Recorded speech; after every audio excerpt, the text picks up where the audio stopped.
I got out of rehab, I changed my life. He gets married. He lost all of his money because they took it all away from him once he got into all of these drugs.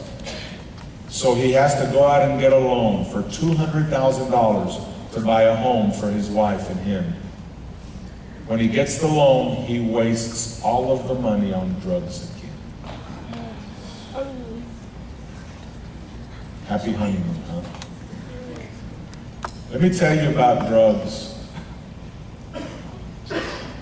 They're more powerful than you are. Let me tell you, if you are in drugs right now and you're hiding it, you can't hide it for long. It'll come out. It will eventually kill you. And if it doesn't kill you, it'll ruin your life. It ruined his life. He lost everything. He lost it all. He lost 50 pounds. He lost the love of his life. He lost everything. Put him in jail. He had a horrible situation. He hit rock bottom. As I look at the teenage life and the college life, and as you leave your high school and you go off into college and you can't wait to go away from your parents, or you can't wait to have that free life, be very careful with it. It looks very beautiful on one side of the fence, but on the other side of the fence, it will destroy you if you have no morals, no ethics, no boundaries. If you do not serve God and do not love God, you will go out there and you will be eaten up by the lions. If it happened to a young man that was that talented and had $4 million in his hand, it'll happen to anyone who's got $4 in his hand or her hand. Truth number 2 that I want to share with you, because this ties in with David. Champions have to hit rock bottom before they can reach their potential. In a very unusual way, Josh Hamilton had to hit rock bottom. He had to hit the very bottom of his life. He had to lose everything. He had to lose it all. He had to lose all the money. He had to lose all his fake friends and all of his real friends. He had to lose all of his family. He had to lose his entire team. And when he looked around and there was nothing and nobody left, he only had one place to look, which was up to Jesus Christ. And this is the ministry of rock bottom ministry, that there are people that sometimes they've got to hit rock bottom in order for God to change them. David is going to go through the exact same thing. David is going to hit rock bottom, and God is going to do something because God loves him. God is going to take him away from that situation. God will remove things from your life if you're not right with him, and he'll do it out of love. And you may think it's out of hate, and you may think that God isn't listening to you, but God is watching every single thing that you're doing. There's many of you here that are in a wrong relationship. You're not doing right in the relationship. You're breaking the laws of God. You're not doing what God is asking you to do. And you're in the wrong relationship. You're doing the wrong things with the wrong people, and you hide it and you think it's okay. You're going to learn from the life of David and the life of Josh Hamilton and realize that that is the worst thing. If you want the drama, you can go do it. But understand this, you're going to have a broken heart. And you're going to have a broken life. And if that's the only way you're going to listen to God, is to put your face in the ground and hit rock bottom, then God will let you do that. You can make life very, very hard for yourself. Josh Hamilton did. David did. God knocked him, both these men, off their horse to change their lives.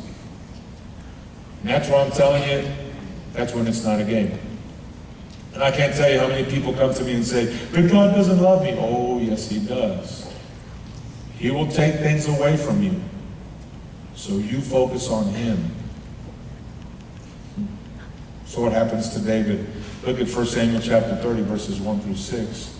3 days later, when David and his men arrived home to their town, remember, the Philistine king gave him Ziklag, to their town of Ziklag, they found that the Amalekites had made a raid into Negev and Ziklag. They had crushed Ziklag, and I want you to watch what happens, and I want you to stay on this slide. They burned it to the ground. Now I want you to understand what's going on with David. He's just hit rock bottom. He's Josh Hamilton all over again.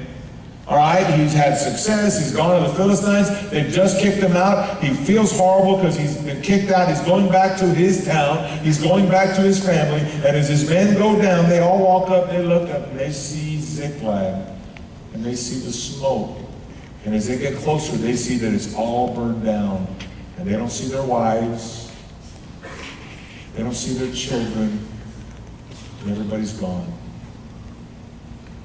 And now, David, like Josh Hamilton, and maybe like you, hit rock bottom. And his heart sunk to his ankles. And now he's wondering, I knew it. Or he's thinking to himself, I knew I should have listened to God. It's too late. It's too late. You know what that's like? It's like one day the trumpet's going to sound. It's going to sound. And Jesus is going to call his people. And I pray that this room is empty when that trumpet sounds.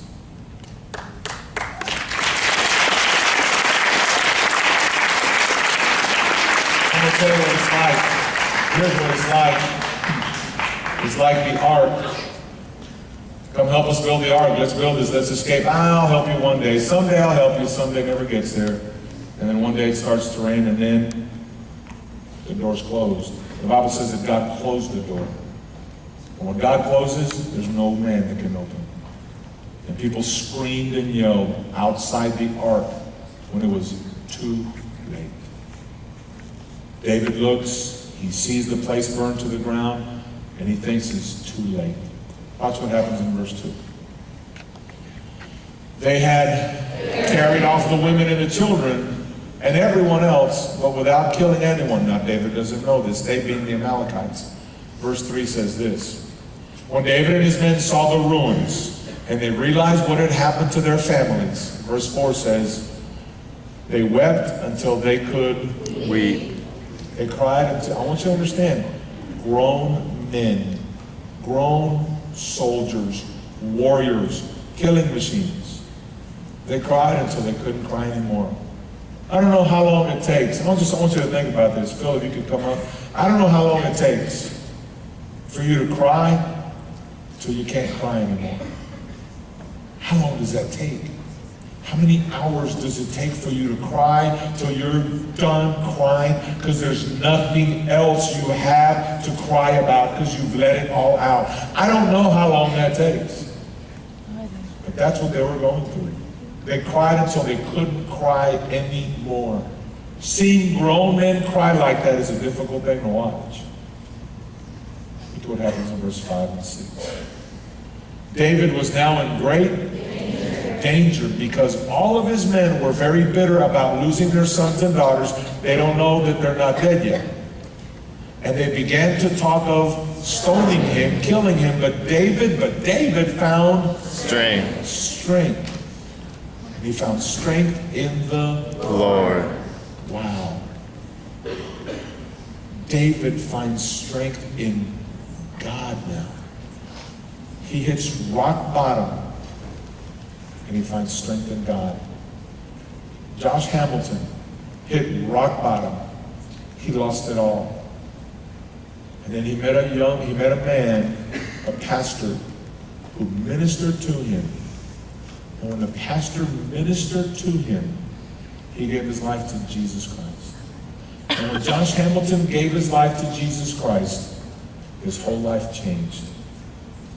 He now had someone who would minister to him, who would help him. Another team comes in and they buy him for $100,000 so they could trade him.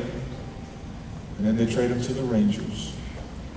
And all of a sudden his life starts changing. And everywhere that he goes, he has a pastor go with him to make sure to always check on him at 1 o'clock, at 2 o'clock, at 3 o'clock in the morning, to make sure he is where he's supposed to be. Because Josh Hamilton has hit rock bottom, and he doesn't want to ever go there again.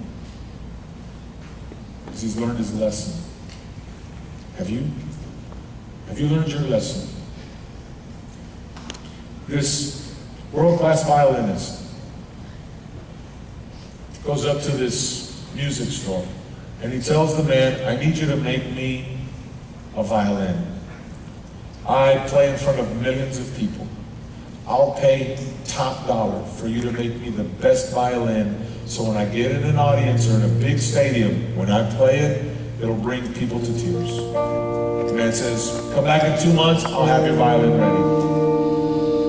2 months pass. The violinist comes and asks for the violin. The guy gives him the violin, he looks at it, he gets himself ready, and as he starts putting his bow over and he starts playing it, he stops, and he looks at the guy who made the violin and said, this is the best, this is your best. He takes the violin and he throws it to the ground and shatters it, destroys it. He said, I've wasted my time with you.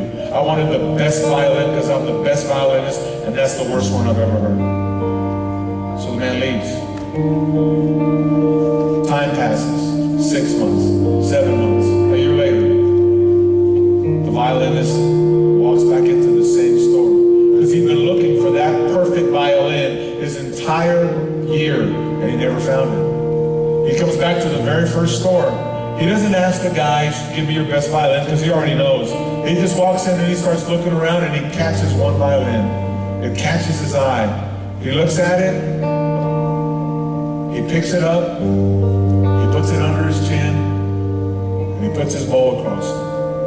And when he puts his bow across it, the most beautiful, divine sound he's ever heard in his life came from this violin. It made the violinist cry out of beauty of going, this is the violin I've been looking for my entire life. I'll pay you all the money that you need for it. Where did you get it? The guy who made it said, you held that violin in your hands a year ago. It wasn't good enough. You threw it to the ground, it broke into pieces, and I put it back together. And now you play it, and it's more beautiful because it was broken and remade. The wood was too new. It needed to be crushed. It needed to be splintered. It needed to have holes in it, and I had to remake it and put those pieces together. And when I put those pieces back together and I restored it, it was better than I could have ever made it because it needed to be broken. That's what God does to our lives. There's many of you here that you're broken, and you're asking God, why are my mom and dad getting a divorce? Why is my friend struggling in drugs? Why are all these things happening to me? Why is this going on? What you don't understand is sometimes God has to break us, to remake us, and rebuild us, and have beautiful music come out.